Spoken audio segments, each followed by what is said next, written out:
Hi, my name is Andrew Wang, and this is my Physics 2211 Lab 4 report. In this lab, the purpose was to compare the movement of a spring mass system in which the mass swings in an arc while oscillating on the spring, and the predicted movement of the mass based on a computer model.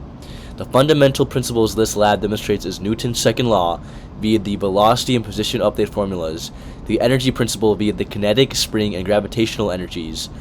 The result of the lab was that the predicted and observed motion of the mass was slightly different. In the experiment, the system was the Earth, the spring, and the mass, while the surroundings was everything else in the universe. To collect the experimental data, I used the video provided where a weight is attached to a spring and is released to move in an arc. In Tracker, I recorded the X and Y positions of the mass over time. To collect the predicted data, I modified code in GlowScript to generate predicted data of the mass's position over a time period based on the mass's mass, initial position, initial velocity, the change in time between each data point, spring constant, initial and stretched length of the spring. I inputted the velocity and position update formulas based on a FNet that comprised of spring force and gravitational force. I converted the observed data into a CSV file, and after inputting the file into GlowScript, the code graphed out the observed data and the predicted data on the same chart so I can compare them. Evidently, the observed mass, especially regarding the Y position, travels less distance, meaning in reality, the mass is not moving up or down that much compared to the prediction. The most likely reason for this is there are other forms of energy that are lost to the rest of the system away from the mass and spring, such as thermal energy caused by friction.